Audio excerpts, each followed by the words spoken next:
Hey, CNFers, this episode is sponsored by this guy. That's right.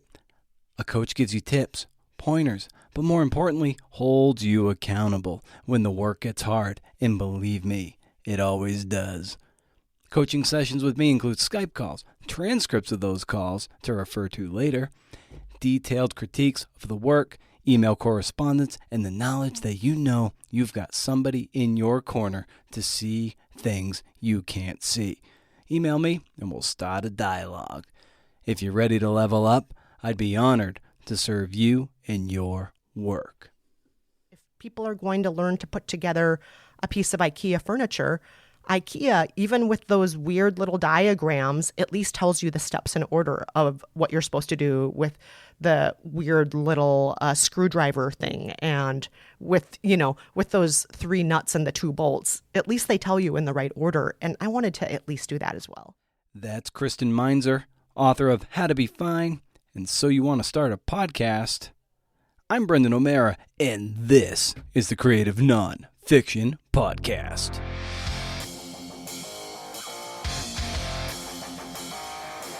Oh, that's right. This is the show where I speak to badass people about the art and craft of telling true stories. Thank you so much for taking the time to hang out. You can put your feet on the table. Like I'm not super picky about that. Go for it. Just take your shoes off, okay? I'm telling you right now. Yeah, it's fine. I don't think you're rinsing all the soap off those plates. I think I still feel some grease on that fork you just put away. Just something I noticed. Today's guest is the remarkable Kristen Meinzer, author of So You Want to Start a Podcast, and co-author of How to Be Fine with Jolenta Greenberg. Go check out that little ditty in the archives from a couple months ago. Kristen also co-hosts the world-famous By the Book podcast with Jolenta. That was the inspiration, of course, for How to Be Fine.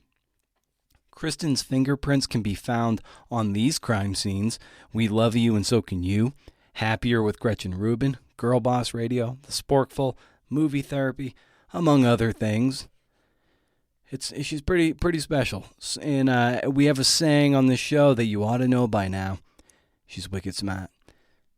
We talk about her growing up in Minnesota, getting in a Ryder truck to head to New York after college, her pet peeves about new podcasters, why you are making the show, who is it for, and how to start and grow a show. Pro tip, it's a lot of work and rigor, but you knew that because you can see and maybe even hear the sweat dripping off my brow as I beg you to share this with a friend and to keep the conversation going, of course, on social media at CNFPod across the big 3.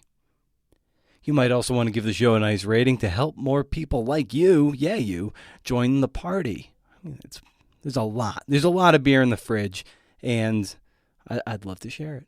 You can head over to BrendanO'Mara.com for show notes and to sign up for the monthly newsletter that goes out on the first of the month.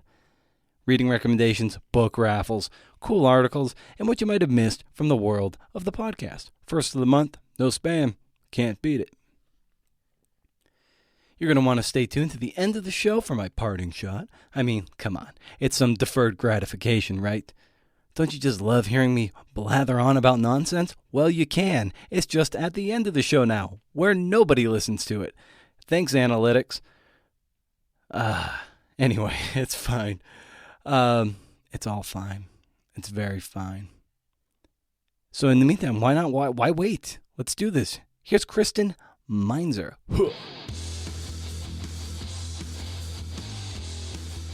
When I had you and Jolenta on early, I had read How to Be Fine. It's one of those things where my wife tends to not trust book recommendations I give her, but I was like, you're going to love this one. And sure enough, she was skeptical because I recommended it, and then she read it and she loved it. And she is such a by the book super fan now, and I just wanted to be sure I shared that with you. Yeah, that makes us so happy. Thank you. And we found that a lot of people who are skeptical about the self-help universe, they may not initially think, oh, this is a book I want to read. And then they do. And they're like, oh, Oh, they're not trying to prescribe self-help things to me. They're just talking about their own lives. They're really just essentially they're memoirists talking about what they've done during this terrible experimental 7 seasons of the show. Yeah, and she sees so much of herself in the two of you. So it's just like, she really feels like, and when podcasts are really humming and you really like hit your stride, it truly feels like it's like you, Jolenta, and one listener, and they feel like enveloped by that whole experience. And I swear that's how she feels by it. So that's a testament to what you and your team are doing on that show. Oh, thank you. And it's a testament to your wife, too. We appreciate every single listener and the loyalty they have with us and the relationship they build with us. And anytime I hear a story like that, it makes my heart sing. I'm so happy to hear that. Yeah, and she wanted me to also share that she just finds that you in particular, but also Jolenta, but she wanted me to bring this up to you, that she feels that you're just incredibly brave and compassionate. So I wanted to share that with you, too. Oh, my gosh. What is her name? Melanie. Melanie, thank you so much, Melanie. Melanie, you're beautiful. You just made my day. Thank you. And she's an environmental scientist, too, so I think that'll resonate with you. Oh, my gosh. She's a superhero. Oh, my gosh.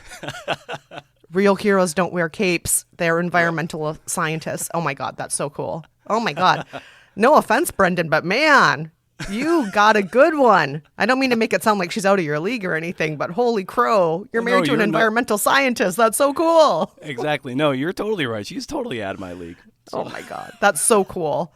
That's like definitely one of the coolest jobs on the planet. That's like up there with astronaut to me. Like, oh my God, you married an astronaut. You married an environmental scientist. Yeah, exactly. It's it's just baked into her bones and her DNA, and so she'll go to her grave, hopefully a long, long time from now, just always advocating and fighting for it in whatever capacity she can and whatever job she has.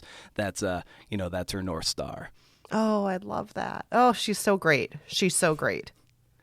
Well, and speaking of great, like Kristen, like the work that you do and the energy with which you bring to your work and to the community at large is also like just super great and in service of of storytelling and representation. And as we start to unpack that, I'd love to go back a little bit and get a sense of the kid you were growing up in Minneapolis, Minnesota. Well. My Nana was kind of my best friend growing up, if that tells you what kind of kid I was. I loved hanging with my Nana, loved watching Little House on the Prairie reruns. I adored reading celebrity gossip, sitting side by side with my Nana. We would read the National Enquirer and Star and things like that and watch the celebrity gossip shows like Entertainment Tonight and so on. I think a lot of my tastes were essentially from, the single digits formed to turn me into one of the Golden Girls. And I feel like I've pretty much been one ever since in my own special little way. Yes. I used to watch Golden Girls like every Friday night with my mom, growing up. Gosh. It's still super funny. I don't know if you've watched it since you were a kid, but I have. I haven't. It's still really, really funny. It's very clever. And in reading, of course, your podcast book too. I came across this thing. 14 years old and politically active. So where does that come from to be activated at such a young age? Well, I don't ever think that my mother or my Nana were overt about it, but I can say this. When my mom was a teenager, she snuck out of the house at night to see JFK speak. She was part of the zero population growth movement. She was part of the anti-nuclear proliferation movement. And she wasn't out in the streets marching usually, but I had friends who were. So I began doing that. And it made my mom really proud. And, when we were in college, when I was in college, my mom and I did go and see people like Ralph Nader speak and so on. So, but I think that it was kind of folded into the ethos of my household, even if, as I said, my mom wasn't necessarily always out there marching, but she had her memberships to different organizations. She had her donations she made. And as a young kid, I don't think I had money to donate to anything, but I had time. So I volunteered a lot and I demonstrated a lot starting when I was about 14. And I read too that that your parents split up when you were younger too. At what age was that? Oh gosh, I must have been in maybe third grade, I think it was. I'm trying to remember the exact age. I was pretty young. Yeah, I was pretty young. I was 12, but not third grade. But yeah, that definitely has its effect. Did that have any sort of negative impact on your upbringing? Well, I think that the more negative impacts were not from the divorce, but from uh, my dad and stepmom, who I have not talked to. I think I've talked to them twice since I was 12 years old, were an especially bad parenting combo. So I would say that my issues were more about them as parental figures and not with the divorce itself. I don't think divorce is the worst possible outcome. In a lot of cases, it's the best possible outcome for kids, for parents, for everybody involved. I know that there's, a lot of debate about that. There are some people who really believe you stay together for the kids no matter what. And I don't believe that's true. I just think sometimes it's best for everybody if this marriage comes to an end. And it doesn't mean that anyone's a failure. Some things just have a shelf life, and some people can't grow together anymore. And that's fine. It's not great, but it happens and it's fine. Right. Yeah. No, I totally agree. And you also have a sister too. So in that divorce, was there any of that awful like side picking, or were you guys able to Oh kind of gosh, band it was together? constant. Yeah, there was Yeah. always picking sides. There was always pitting the children against each other. There were a lot of terrible things that were happening with regard to my father and that particular side of the family. And, you know, like I said, there's a reason I haven't talked to that side of the family. And I also think that that's okay. I know that not everybody wants to do that, but sometimes we have to cut out people from our lives if they treat us very badly. And I think that's fine. I know not everybody wants to do it, but for me, it was the best choice. If someone's going to be abusive and do inhumane things to me, they don't deserve to have me in their life. I am a joy, and you are so lucky if I am in your life, and you don't deserve to have me if you don't treat me right. That's amazing. How did it? A lot of people, I would say, will struggle with that kind of confidence and self-assuredness, and to feel that way about themselves. How did you cultivate that sense that that I am that joy to be around, and if you're not going to treat me well, you know what, it's best we go our separate ways and be around people who do appreciate me for who I am. Oh gosh, I think that takes a lifetime. As far as Yeah. my dad and stepmom go, as far as that side of the family, I wasn't cutting things off because I was so strong and so brave. Like I'm saying, I'm talking the big game now, but back then it's because I was a child and I was afraid and I was treated very, very badly. And attorneys were involved. The city was involved. There were mental health professionals involved. It was a very, very bad situation where essentially, I'll just put it this way, they were not fit to be raising children. It was very, very bad. So me not seeing them anymore as a young child was mostly out of fear and child endangerment issues. But as an adult, I have had to, sever ties with other people in my life who've treated me very badly. And it's taken me a long time to get to that point. There are definitely people I kept in my life longer than I should have. And I think that happens to a lot of us. Oh, we have history together. Oh, we've known each other so long. Oh, we don't always want to end things. We want to keep working at things. And it hurts to say goodbye to people that we love sometimes. But yeah, there are people I've had to cut out because they've done terrible things. Like, I'll just give a terrible example. Like when I was in college, one of my friends slept with one of my boyfriends, and I kept her around for years after that thinking like, oh, it was his fault, not hers. Oh, we've been friends since we were kids. Oh, she has so many shared memories with me. I don't know if I can even have any memories of my youth without her involved. Oh, she's gotten me through so many tough times.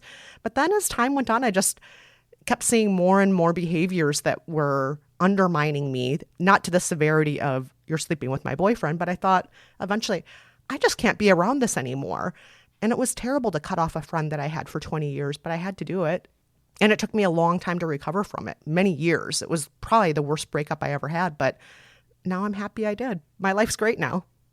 Excellent, excellent. And so of course you go to school and you're studying, film, among other things, and then there comes a point where after graduating college, you pack everything you owned into a Ryder truck and drove from Minnesota to New York. So let's put you in motion there. What was that? What was that? The headspace there of you getting behind the wheel of that truck and driving east to the big city?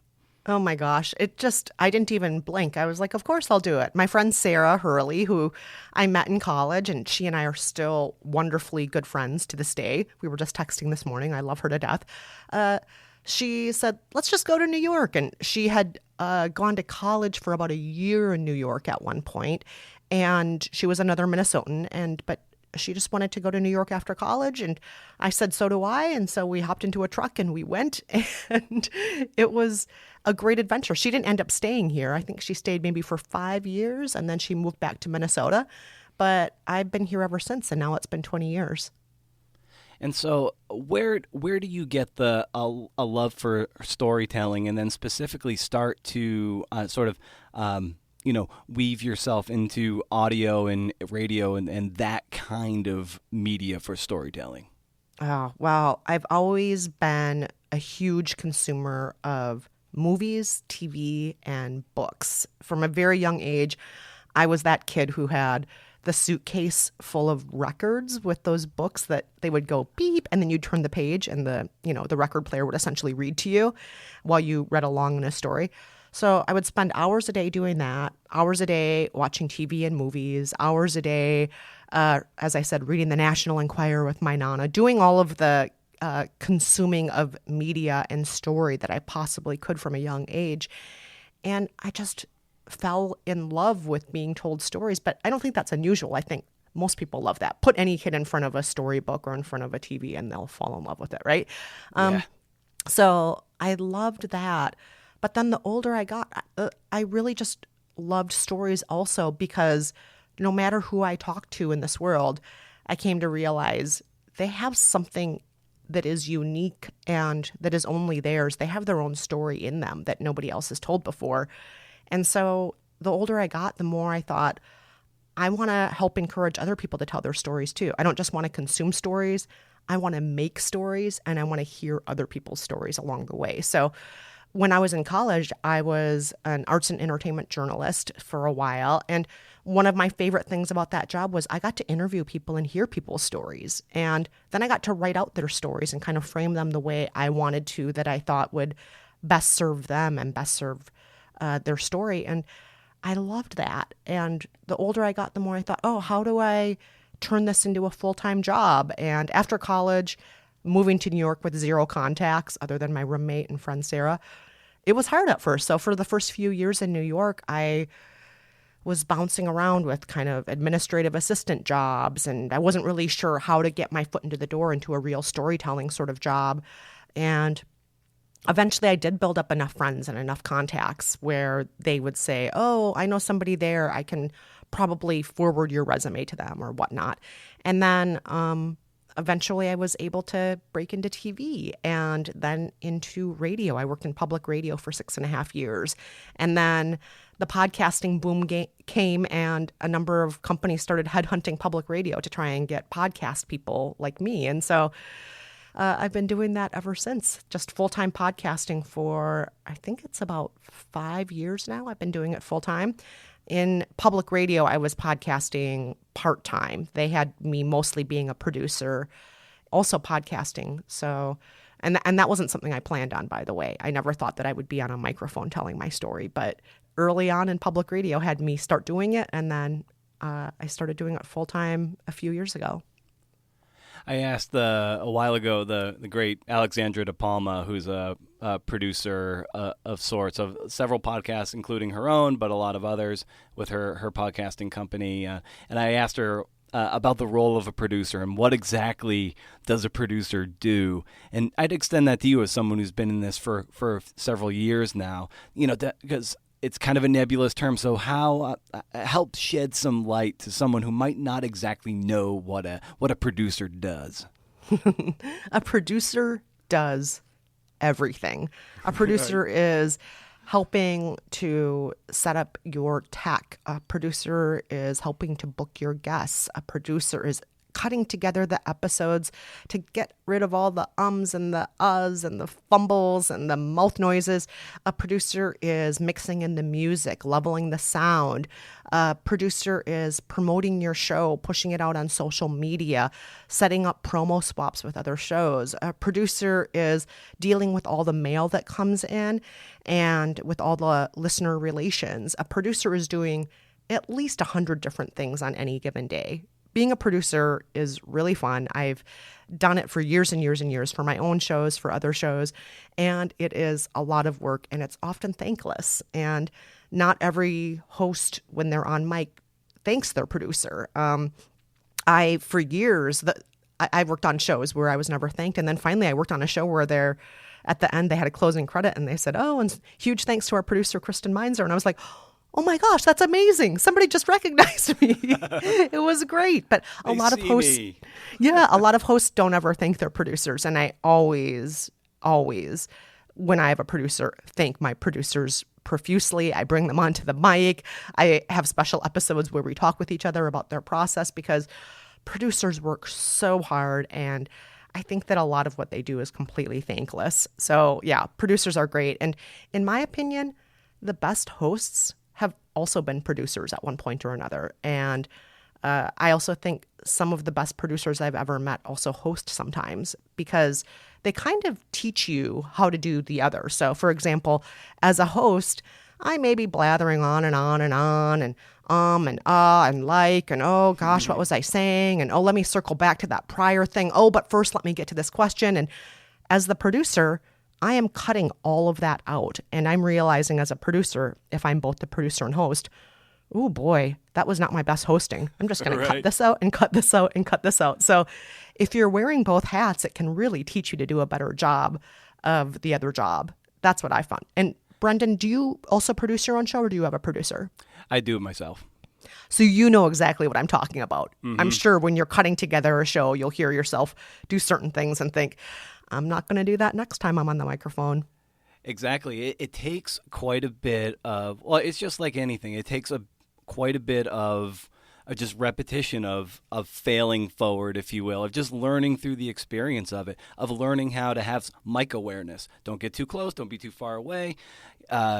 Ensure that you're not smacking your lips, making weird mouth noises, drinking into the microphone, eating near the microphone. It's like so many of these things I hear on other podcasts, even very highly produced, polished podcasts with prominent hosts. I'm hearing this stuff. I'm like, are you serious? Like, I'm just a self-taught audio person, and I know that this is bad. So yeah, it's one of those deals. But wearing the producer hat and the host hat, yes, you hear yourself. You're like, oh yeah, I'm going to edit this out now. But hopefully, over the course of my hosting and my interviewing, I can sort of self-edit as I go along. Yes, absolutely, absolutely. So I encourage all new podcasters to do everything. Be your producer, be your host, do it all. And later on, maybe you'll be able to hire a producer, or maybe later on you'll realize hosting isn't my thing. I'll bring on a host, or I'll bring on a co-host. And that's fine. I think it's all a learning exercise, and we all get better, hopefully, over time. The more mistakes we make, the more, to this day, I've now been podcasting well over a decade, and I still make mistakes. And every once in a while I catch myself and I fix it. Once in a while, I don't catch it and it goes out into the world. And I think that's okay. I will do better next time. It's just part of the process. Yeah, it's when I speak primarily to writers and stuff who are editors or have like an editor inclination, but they're also trying to compose. And it's like, how do you divorce the two? Because if the editor hat is too heavy on the head while you are composing, it can get in the way of the unbridled nature you need just to get some shitty words onto the page. So, and so there's that whole thing to wrestle with. Do you find that having been a producer that sometimes you need to, I don't know, scale back that a little bit as you're hosting, and then go in post, you can fix things, or does it really help to have both hats on at the same time? I tend to have both hats on at the same time, but I will say that when I am writing, I was taught something. I got an MFA a few years ago. Oh gosh, more than a few years ago. I have an MFA in fiction writing. And I remember one of my professors said, don't fall into the editing trap. Editing rather than writing, and just rewriting the same sentence over and over, rearranging this paragraph over and over and over again.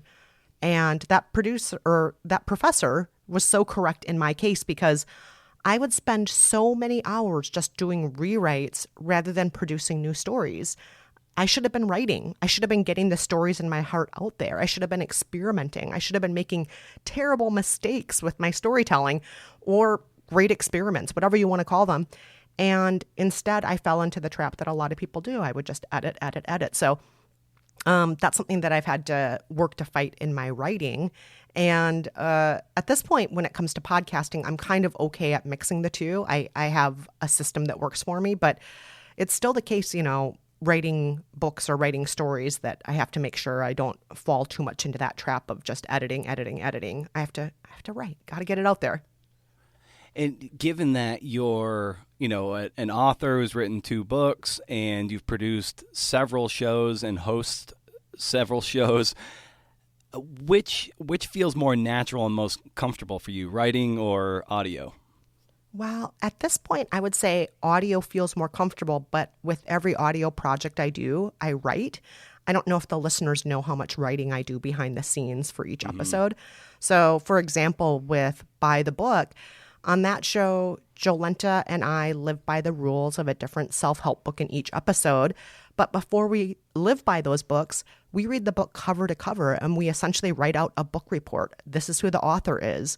This is the story of the book, and, the number of bestseller lists it hit, how many copies it sold, and so on. These are the rules of the book, and distilling the rules of a self-help book down to 10 or fewer steps is a lot harder than you might think, because most self-help authors are very bad writers and don't think about basics like structure or story, or breaking things down into bite-sized pieces. So every episode of By the Book, before we even start living by the book, we spend at least 20 hours reading and writing. And so a lot of work goes into the writing also. And then, other things kind of write themselves. So I have this other show called Movie Therapy with Rafer and Kristen.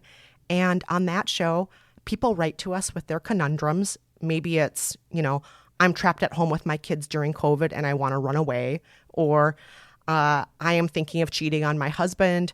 Tell me what to do.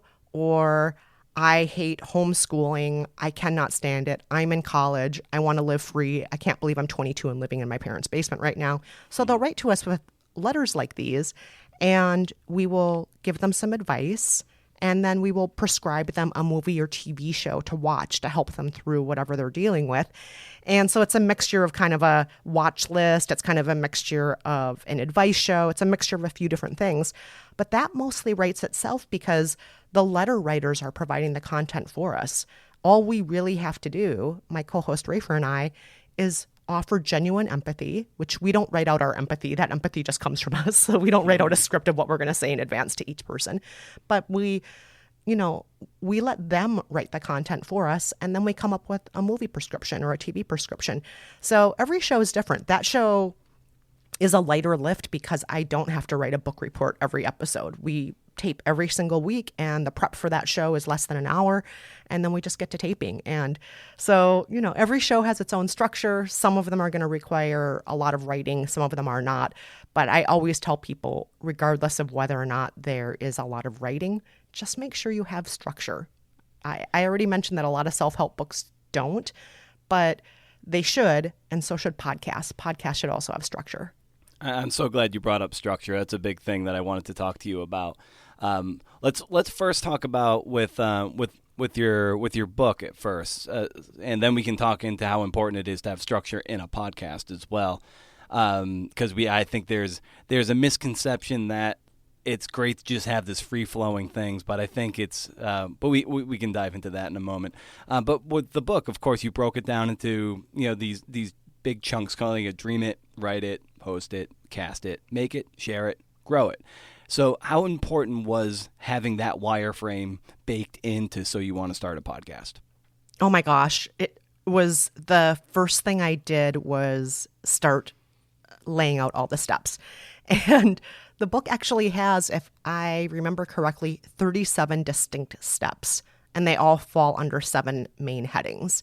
And I wanted every single step to be distinct, everything to be clear. I don't want anyone ever to, after they're done reading, think, hold on, what am I supposed to do? What order should I do things in? I don't want anyone to think that after they put the book down. I don't want anyone to just think I'm giving them a book of cheerleading, which the book is also cheerleading. A lot of what I'm doing in the book is trying to reassure people that their story matters, that their voice is important, that nobody else has your story, and that the world is lucky if they get to hear your story. And I do try to do that cheerleading, and I do try to reveal a lot of the mistakes I've made. I've made so many mistakes, and I want to put that out there. But I also want people to have solid takeaways. And each section is so snackable that, you know, you can feel accomplished when you read the book too. So I wanted to set it up that way also, so that whoever's reading it feels joyous when they're reading it. They feel, oh, I just learned something in this section. And later on, I know the exact order that I can do things in. And I'd read too many instructional books that hadn't done that. I'd read way too many self-help books and business books that hadn't done that. It's amazing how many business books don't do that. And these are basics. If people are going to learn to put together a piece of IKEA furniture, IKEA, even with those weird little diagrams, at least tells you the steps in order of what you're supposed to do with the weird little screwdriver thing and with those 3 nuts and the 2 bolts. At least they tell you in the right order. And I wanted to at least do that as well. Was there ever a point to that, maybe after Grow It, after you've put it out there, that maybe that there's this addendum there that might be quit it? Was there a point where you're like, maybe there's a point where, this thing, you've done it, but it might not be getting the traction you need, and maybe it's time to quit and move on to something else? Was that ever a temptation? Well, I do fold that into one of the early chapters. I make clear that in order to make a podcast, you have got to have the energy and the love to keep it going, because it's way more work than most people think it is. And you need to be either obsessed with your topic or in love with the process. You need to have enough love to give, because that's why most podcasts die. Most podcasts, depending on what stats you're looking at, die after 6 to 9 episodes. And some people call that, oh, it's just natural pod fade.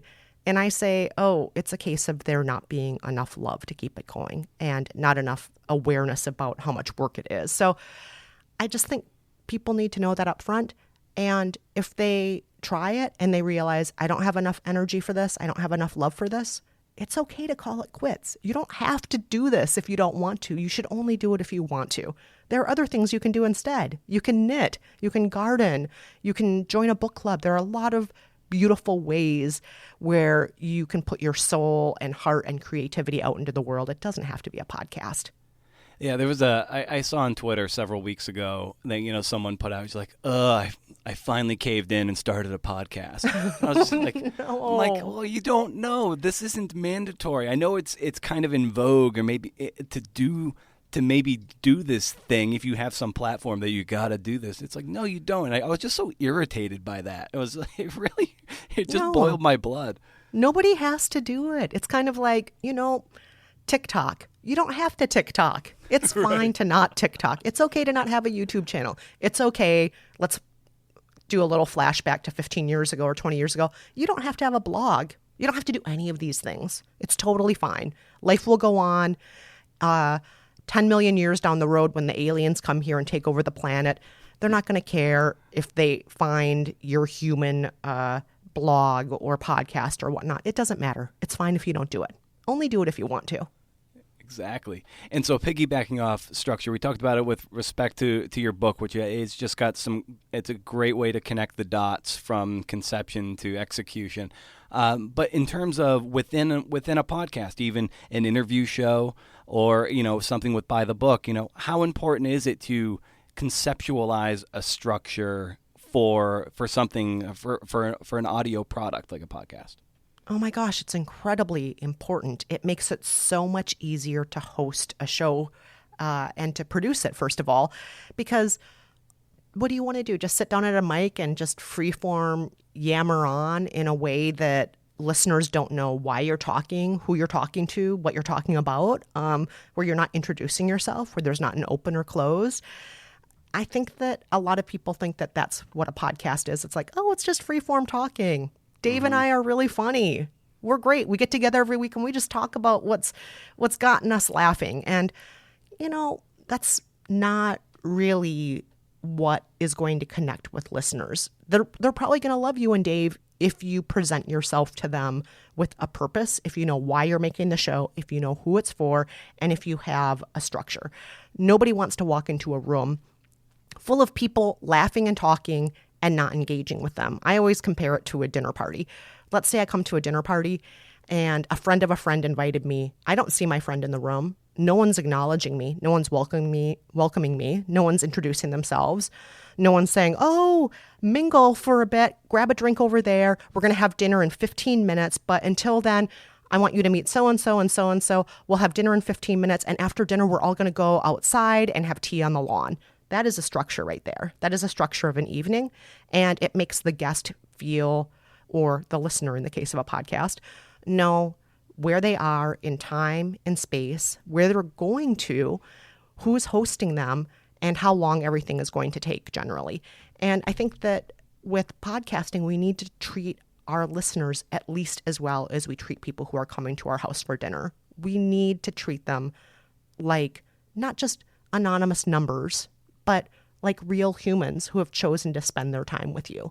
And if they're choosing to spend their time with me, I'm going to have those basics of structure. I'm going to lay things out from the beginning, introduce myself, thank them for being there. And I think a lot of podcasters don't realize that, but please just think of it as a dinner party. And then as far as the structure of your show, just to go a little deeper into that, I don't think that people realize that the structure is helpful, not restrictive. When I talk to a lot of new podcasters, they're like, oh, I don't want to be chained in to be in this box here and then do this and then do this. And what I always say to them is the structure is actually quite freeing. Once you know that this is the shape of your show, that it has an intro, that it has 12 questions for a guest, that it has a break, that it has 2 more questions, that it has an outro, whatever, whatever your structure is. Once you know what your structure is, it allows you to be as free as you want to within the space. Kind of like when you're decorating an apartment. Some people might say, oh, I don't want any walls. I just want it to be free form. But it's so much easier to set up your furniture and to use the space if you have at least a couple of walls up. And maybe it's just a wall around this room with a toilet called a bathroom. Or maybe it's, a half wall over here that is called the kitchen. Whatever it is, but having certain walls in your space makes it easier to use the space. And that's true in an apartment, and it's true in a podcast. What would you identify as common mistakes beginners make, and also just piggybacking off of that, so it's kind of a two-parter. Like, do you find people's expectations are a bit skewed when they get into podcasting? Yeah, absolutely. And I think that one of the mistakes, in addition to thinking structure doesn't matter, the lack of structure is something I see so often in shows. I often just see people are not considering the 2 big questions. Why am I making this, and who is it for? And when people know why they're making a show and who it's for, it's easier for them to find those people. It's easier for them to promote the show. It's easier for them to serve their listeners. If they know why they're making it, it will help them to come back week after week and to make the kind of content that serves that big why for them. And so I urge everyone to think about those 2 questions before they ever look at what brand of microphone am I going to get. Before you think of equipment at all, think about why you're making it and who it's for. Why do you need to tell this story? Why do you need to make the show? Who's going to be listening? How are you going to reach those listeners? And those are just crucial questions before doing anything else. As far as other mistakes go, I think that a lot of people don't realize how important audio quality is. And I'm not saying you have to set up a $10,000 studio in your house, but please just don't record in an echoey space and sit 6 feet away from your microphone. Make sure that you have the mic in the right position.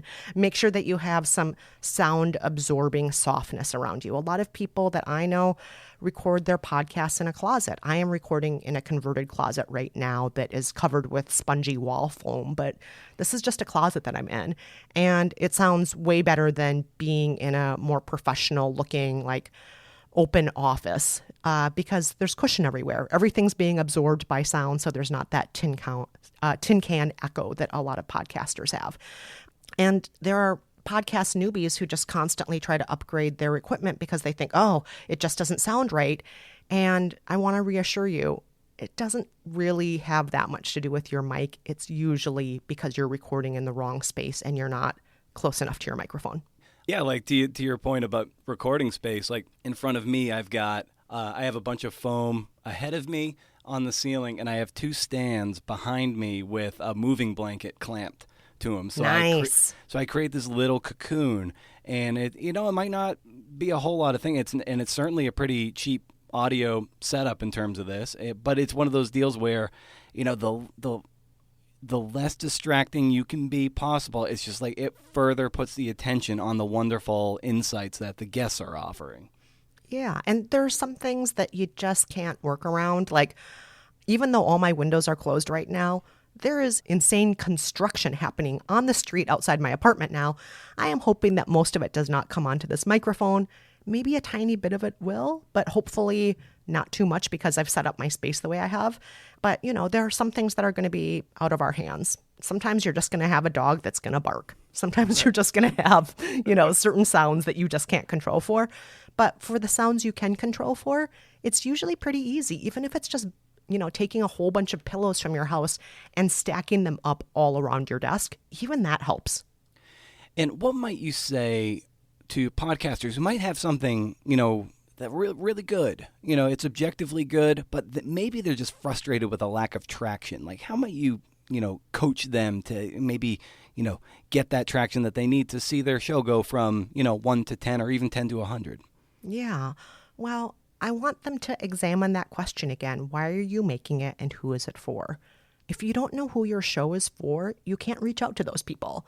And so with each of my shows, I try to think about it. So, for example, with Movie Therapy with Rafer and Kristen, Rafer and I used to host a show for WNYC together for years and years and years.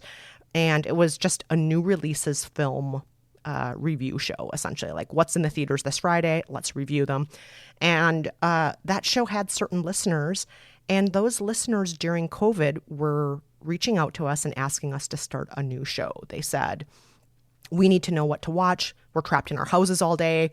Will you and Rafer get back together again and host another movie podcast and tell us what to watch on Netflix, Hulu, whatnot? So what we realized was, okay, so we have built-in listeners if we start a show. They include our old listeners from WNYC.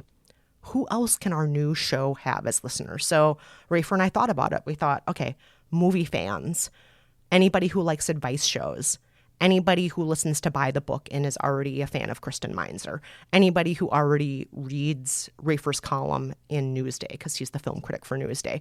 And we just thought of who our audience was. And we thought about ages, we thought about genders, we thought about all sorts of things. And we also thought about our own identities. Rafer is Latino, I'm Asian, and we thought, oh, we can maybe attract a more diverse audience too. And then after we thought about who our listeners were, we thought about other shows that might have similar listeners, and we started cross-promoting with those shows. So, for example, the hosts of Happier in Hollywood, I reached out to them and said, hey, can we do a promo swap? You talk about entertainment, the life in the entertainment industry behind the scenes. You talk about your own frustrations of, being full-time Hollywood writers and also full-time moms. And would you be interested in shouting out our show and we'll shout out yours? Because I think we would have a definite crossover audience. So we did it with them and we did it with half a dozen other shows. And then I also started talking about my movie therapy podcast on Buy the Book and other podcasts that I host. Up until, I think it was up until last month, I was hosting 5 shows at once. And now I'm back down to only 3 shows, which is great because hosting 5 shows is a lot of work. But so I would cross promote on the other shows I host. I would cross promote with other podcasters. And then I also started looking at other podcasts and thinking, oh, well, some of the hosts of these other shows can be guests on Movie Therapy. So we again, looking at who would have a crossover audience with us, we reached out to Nicole Perkins, who's one of the hosts of First Aid Kit, and asked her to be a guest. We asked the hosts of Call Your Girlfriend to be on the show. They were on last week's episode. We reached out to Dan Pashman, host of The Sporkful. I used to be the producer for The Sporkful, and asked if he would be a guest. And every time we have a guest on the show, we promote it on social media, and then usually the guests will retweet us and it'll reach their audiences. So that helps too. And then on top of that, I've also pitched myself as a guest to a number of other shows. So I'll reach out to other podcasts that I think have a similar audience and I'll be a guest. And what you're hopefully hearing is that I spend a lot of time thinking about promotion, because this is not Field of Dreams. It's not like if I build it, they will come. When it comes to podcasting, you got to go out there and you got to get your listeners. And my general rule of thumb is for every 1 hour you spend making your podcast, in order to get an audience, you should be spending 1 hour promoting your podcast. What's great in hearing you talk about that is just the incredible amount of hustle behind the scenes. It's like, an NFL team getting ready for Sunday. You see the 3 hours on the field, but there is 80 hours of prep in practice and study, film study. Pick whatever your prep is versus the performance. Fact of the matter is, nobody sees the practice. All they see is that end product. All they care about is that end product. But you gotta put in a lot of work and a lot of rigor that no one is going to see or feel except you. And that's important. And it's great to hear you talk about it, because nobody really talks about it. So it's like, so it is when I'm struggling to get out X amount of tweets or this, that, the other, all this hustle behind the scenes that nobody feels or hears, and it feels like you're just shouting into the void. It's just great to hear someone like you say, like, yeah, this is kind of how this is what you do. If you want your show to grow, if you've got something you want to bring to market, this is the kind of thing you need to do. Yeah, absolutely. And there are some people who are lucky enough that if they build it, they will come. So, for example, if you are a show that has the power of NPR behind you and you have a certain brand name, yes, people will come to you. But one reason they're coming to you is also because NPR has an enormous marketing team that is promoting your show for you, even if you're not doing the hustle. Their team is doing the hustle. They're cross-promoting your show on all of their other properties. They're doing it online. They're doing it on other podcasts. They're doing it on air and so on. And so, some folks are lucky enough to have that kind of corporate backing to help them promote their shows, but most of us don't. So we got to go out there and do it ourselves. We got to do the hustle. Exactly. When you see those podcasts that are really popular, they tend to be celebrities, or maybe it's an author who has like a big audience, and then they start this podcast like, I don't know how this will work, but they have millions of readers who just piggyback over to their podcast, and their podcast blows up. Or like you said with NPR, there's a big media company backing them, and that gives this false sense that if you're this little podcast producer starting from zero, that, if you're not on that level, it can be pretty demoralizing until you realize that the deck is kind of stacked in the favor of certain people versus you and your little show with your little audience. Absolutely. Yeah. Most of us are just little people trying to make our shows. Most of us, I try to encourage people to think of it this way. Let's say you're really bummed out because you don't have 1 million downloads on your show. Let's say you've been working on your show for a few months and you still have 1,000 downloads on your show. Well, think about how great that is. Are you actually friends with 1,000 people? Do you have 1,000 close friends? Probably not. Most of us don't have 1,000 close friends. Maybe Michelle Obama does because, everyone loves Michelle Obama. But the rest of us don't have 1,000 close friends. And so that's still an accomplishment that you have 1,000 listeners, especially considering that there are over 2 million podcasts out there. With over 2 million podcasts, 1,000 people chose to listen to you. That's something to be happy about. Celebrate that. Don't see that as defeat. And a pet peeve I have with shows, even really prominent shows that get, millions or hundreds of thousands of downloads, big platform, is usually at the start of the show, there's like this almost 5-minute prologue of like, thanks for coming on the show. Oh, this is great. I'm so glad we were able to do this. And it goes on like, it goes on like that for like 5 minutes. It's like, I love that you're chums. I love that you're bros.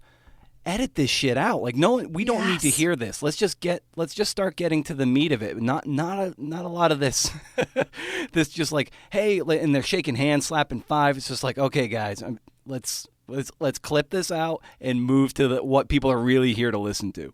Yeah. If you're not telling listeners in the first minute the name of your show and who you are, most listeners will shut it off. Now, there are exceptions to this. There are certain shows that have managed to still build an audience who love that they're in on the joke. They know all the inside jokes. They know all the nicknames. They don't care if you've introduced yourself because they've been listening to your show from the very beginning.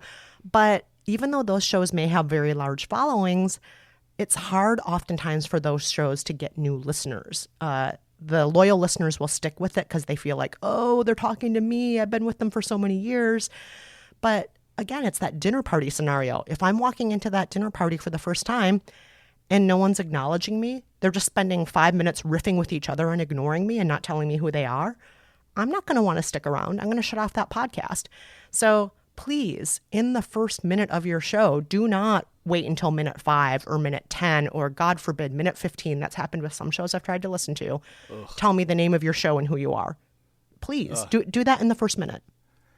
So we've talked about that's a pet peeve we share. Also, bad audio. Is there anything else that you see as a longtime producer that it's one of those things that you can no longer unhear and it drives you nuts? I am going to take it in a completely different direction and say one of my biggest pet peeves are dudes who only interview dudes. They don't realize that they're doing it, but this is a very common problem in podcasts where men will not realize that everyone they're interviewing is another man. And I've talked with some of the men who do this. I've trained certain people at companies who are in podcasting, and I've asked, like, what's going on here? It's like, well, I just wanted the best authority on environmental science. I'm like, there are a lot of women who are authorities on environmental science. Oh, but I wanted an astronaut. That's why I was talking to a man. Well, there are a lot of women who are astronauts. And this seems to happen a lot where it's not just men who are podcast hosts. It's men who are journalists. It's men in all fields, in film and so on, that they will just default to a man, and it won't occur to them until you look at their guest list that 9 out of 10 of their guests have been all men. And I see this all the time. This is a constant pet peeve of mine. How often I look at top 100 interview shows on iTunes, and then I look at what their guest list is, and somewhere between 70 and 95% of their guests are men. Men, don't do that. You can do better. You can talk to women. You can talk to you can talk to people who are smart and interesting who just happen to not be men. And all the better too if you're a male host and you're interviewing women, you have different sonic notes hitting your ear. You can actually really tell who the guest is. There's these little other nuances that are great to have someone who doesn't quite sound like you also. Absolutely. Absolutely. Sonically, it sounds great. And then also you might be reaching a different audience. The more diverse your guests are, you may be bringing in a more diverse audience with each diverse guest you bring in. And that doesn't just mean gender. It also means race, sexual orientation, national origin, a lot of other things. When we bring on diverse guests, we have the potential to bring on their audience as well. And as we wind down here, Kristen, I know I primed the pump saying, asking you about, very influential books for you, which I like to just call the bookshelf of the apocalypse. These 5 things. You've got a knapsack of things that, and in that knapsack, there are 5 books you cannot part with, even though it might be displacing some canned goods that you need to survive out there in the zombie apocalypse. What are some of those books that you just can't live without? Well, I'm totally cheating on this one, Brendan. I'm going to take a photo and send this to you so you can see it. Years ago, when I was getting my MFA in fiction writing, one of my professors had us make a physical object that would be telling a story. And, some people made toothpick sculptures. Some people took flowers and planted them into, little boxes. People did all sorts of different kinds of things that would tell a story in an object. And I decided to make what I called my library for the end of the world. And it's a little wooden crate that is filled with half a dozen books. Love it. And each of the books are, on the surface, books that you would probably want to have around if the end of the world came. So one book is a book about gardening, for example. Another is about earth sciences. But what happens is when you open up each book, there's a tiny little cutout with a tool inside each book that I considered just as important as the book itself. And so the gardening book has a fork that can be used to shovel with, to eat with, and so on. The science book has a magnifying glass so that you can look closer at leaves, specimens, bugs, and you can start fires with that magnifying glass. And each book has something like that in it. So it's just a tiny little cutout as you're paging through the book and learning from it.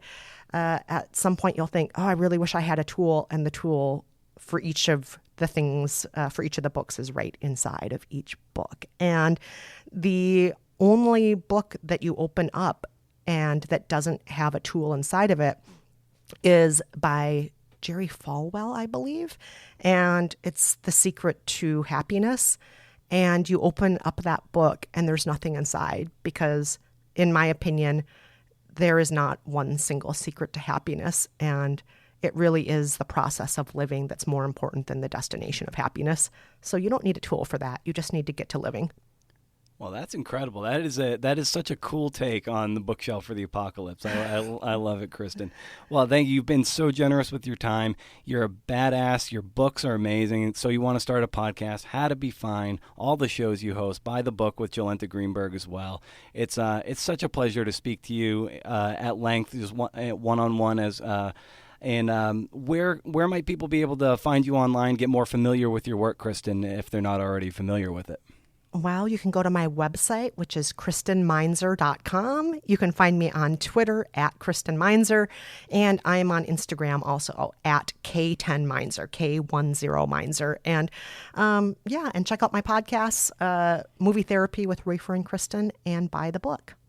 Unbelievable. Yeah, great stuff, Kristen. And thank you so much for carving the time. This was a great honor and a pleasure. So best of luck and keep up the amazing work. Oh, thanks so much for having me back, Brendan. It's been great.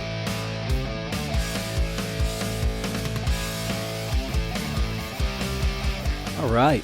How about that? That was good, clean fun, wouldn't you say? Thanks so much to Kristen for the time. And did you hear that? Kristen's hosting 6 more podcasts. Incredible stuff. Who knew?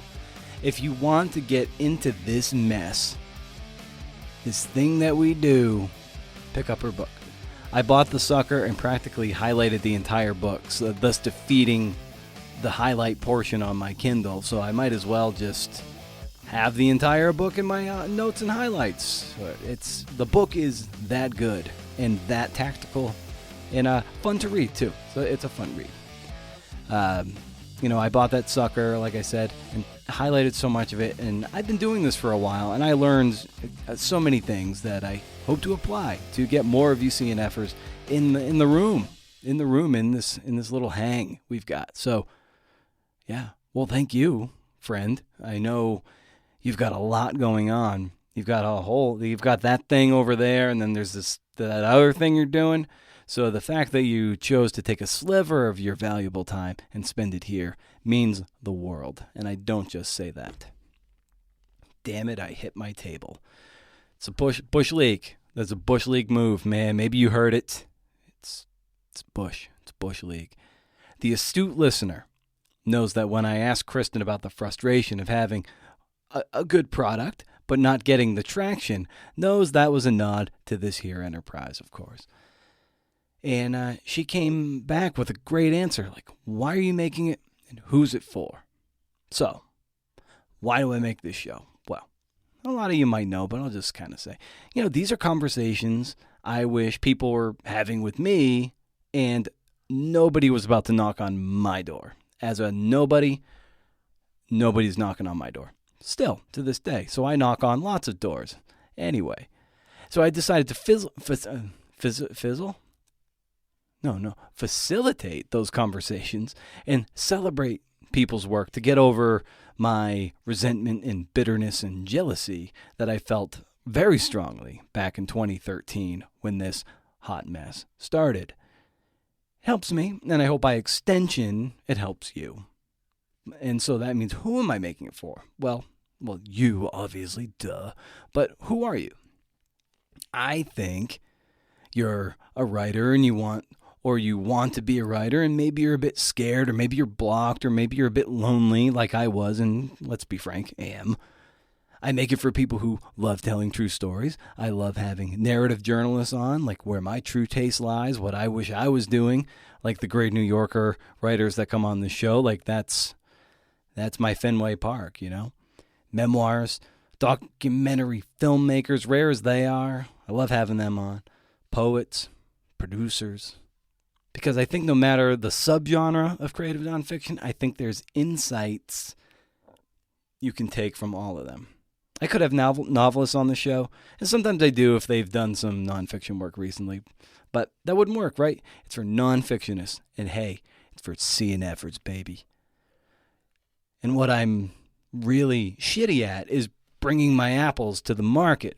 Like, I imagine an orchardist would rather just grow her trees, prune her trees, harvest her fruit, and hope that drivers will come by and buy her apples and subscribe to her apples on the side of the road. She won't be in the apple biz very long, right?